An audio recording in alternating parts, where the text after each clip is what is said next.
पुर्तगाल में अगर आपने ये गलती की तो भाई आपका भी टीआरसी कार्ड जो है रिन्यूअल के ऊपर रिजेक्ट हो जाएगा। आपको टीआरसी कार्ड नहीं दिया जाएगा। बिल्कुल आपने सही सुना। अगर आप टीआरसी होल्डर हैं और आप रिन्यूअल कार्ड कर रहे हैं और आपने ये गलती कर दी और आपने जस्टिफिकेशन ना दे सके तो आपका कार्ड भी डिनाई कर दिया जाएगा और साथ ही आपको कंट्री आउट दे जाएगा। कह देंगे भाई विद इन 20 डेज आप कंट्री आउट कर जो। अब वो गलती क्या है, वो कौन सी ऐसी गलती जो आपने नहीं करनी, वो आपने बी केयरफुल रहना है। डिटेल से समझाने जा रहा हूँ, वीडियो को लास्ट तक आप लाजमी देखिएगा। पुर्तगाल में अगर कोई लीगल असिस्टेंस चाहिए आर्टिकल 92 या टीआरसी कार्ड या टीआरसी कार्ड नहीं आ रहा तो आप लीगल असिस्टेंस ले सकते हैं। हमारे जितने भी प्रोसेस हैं वो लॉयर्स के थ्रू होते हैं। लॉ फर्म है, कंसल्टेंसी फर्म नहीं है। आपको मुझसे मिलने की जरूरत नहीं। ऑफिस आएंगे तो हर कैटेगरी के हमारे वकील बैठे होते हैं जो हर एक वकील एक अपने एक एरिया में एक्सपर्ट है, तो आपके प्रॉब्लम भी सॉल्व होगी।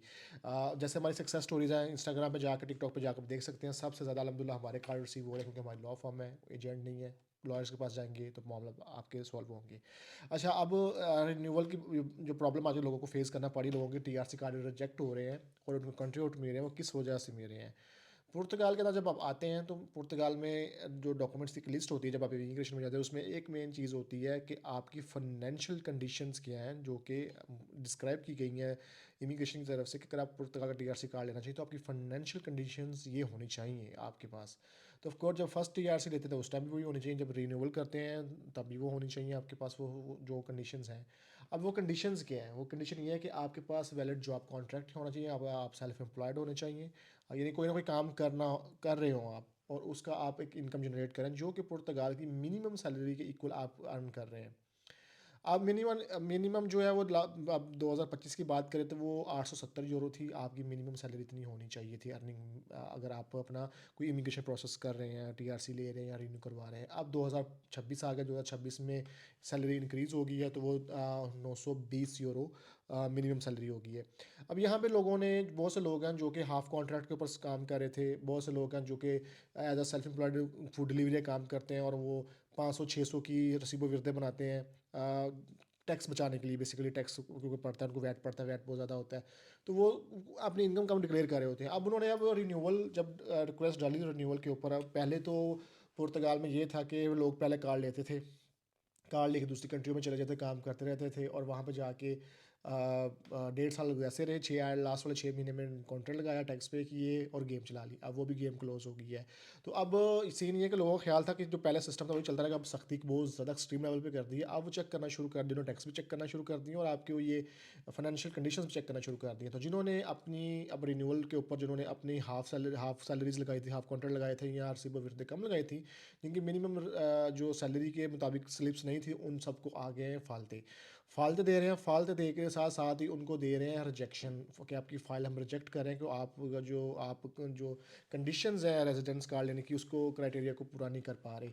फाइल रिजेक्शन होगी, फाइल रिजेक्शन का आपको 10 वर्किंग डेज़ का टाइम देते हैं, आप उसको जस्टिफाई करें। जस्टिफाई क्या करना है आपने, बेसिकली लॉयर के थ्रू उसको क्लियर करवाना है आपने।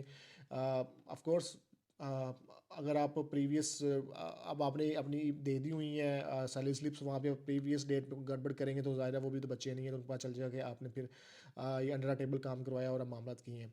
तो आपने इस चीज़ का ख्याल रखना है कि फर्स्ट अब अगर जिन्होंने करवा दिया उनके पास तो कोई और ऑप्शन नहीं है, तो वो फिर लॉयर ही उसको चीज़ को जस्टिफाई करके क्लियर करवाते हैं। बाकी रिकमेंडेशन यही है कि जब आपने रिन्यूअल करना है या इमिग्रेशन प्रोसेस करना है अपना, तो आप मिनिमम सैलरी के अकॉर्डिंगली भी सैलरी स्लिप भाई लेके जाएँ। आजकल सख्ती की हुई चेक कर रहे हैं। और वो हज़रात जो 1.5 साल गायब रहते थे और आने वाले 6 महीने में आगे कॉन्ट्रैक्ट लगा के अपना वो कार्ड ले देते, अब उनसे भी वेरिफिकेशन हो रही है। वो पूछ रहे हैं कि आप वो 1.5 साल किधर थे आप हमें प्रूफ दें। लोगों फालते आए हैं, उन्होंने मेल्स की हैं कि हमें जो आप 1.5 साल का जो गैप आ रहा है आपका सोशल सिक्योरिटी कंट्रीब्यूशन के अंदर, टैक्स के अंदर, आप पुर्तगाल में क्या कर रहे थे, क्या नहीं। आप कह रहे थे कि हमारे पास जॉब नहीं थी, तो वो फिर आपसे पूछेंगे आपका ये 1.5 साल का सर्वाइवल कैसे हुआ था, हमें उसका प्रूफ दें। तो इस तरह के क्वेश्चन, इस तरह प्रूफ वो मांग रहे हैं। सभी से नहीं मांग रहे हैं, सब्सटेंट के जिन पर शक हो रहे हैं उन पर मांग रहे हैं। तो लिहाजा आप भाई अपनी चीज़ें अपडेटेड रखें।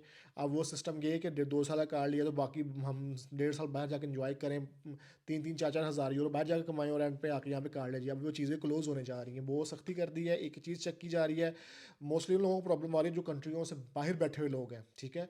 वो यहाँ पे बैठे हुए लोगों पर ट्रस्ट करते हैं, एजेंट्स के ऊपर ट्रस्ट करते हैं, उनको पैसे पे करते हैं और एट देन कुछ होता नहीं है और एट देन वो आके फंस जाते हैं।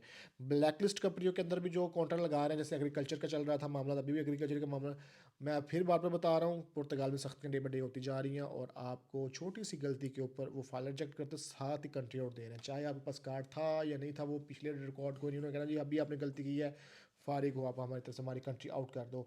और जिन लोगों को फाइल रिजेक्शन आ रही है, भई कंट्री आउट आ रहा है और विदिन टाइम अगर कंट्री लीव नहीं कर रहे, इनको बताते नहीं हैं या अपना कोई लीगल प्रोसीजर नहीं करते या बिना बताए चले जाते हैं, उनका भी नाम ये शेंजन इंफॉर्मेशन सिस्टम में डाल रहे हैं। तो भाई उस चीज़ का भी ख्याल रखना है कि आपने अगर यहाँ से एग्ज़िट करना है या तो अगर यहाँ तो उनको बता के एग्ज़िट करें, अगर यहाँ प्रोसेस कंटिन्यू करना है तो आप लॉयर हायर करें, एजेंट नहीं, देसी एजेंट नहीं मैं आपको रिकमेंड कर रहा।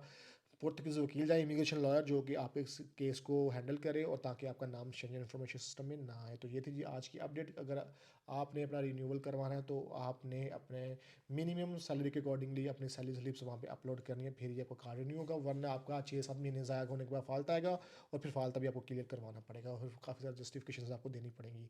वीडियो को ज़्यादा से ज़्यादा शेयर कीजिएगा, जो लोग पुर्तगाल में जिनको कार्ड रिन्यू करवा रहे हैं या करवाने वाले हैं उनको तक इन्फॉर्मेशन पहुँच सके। मिलते हैं नेक्स्ट वीडियो में एक नई इन्फॉर्मेशन, एक नई टॉपिक के साथ। अपना बहुत सारा ख्याल रखिएगा। अल्लाह हाफिज़।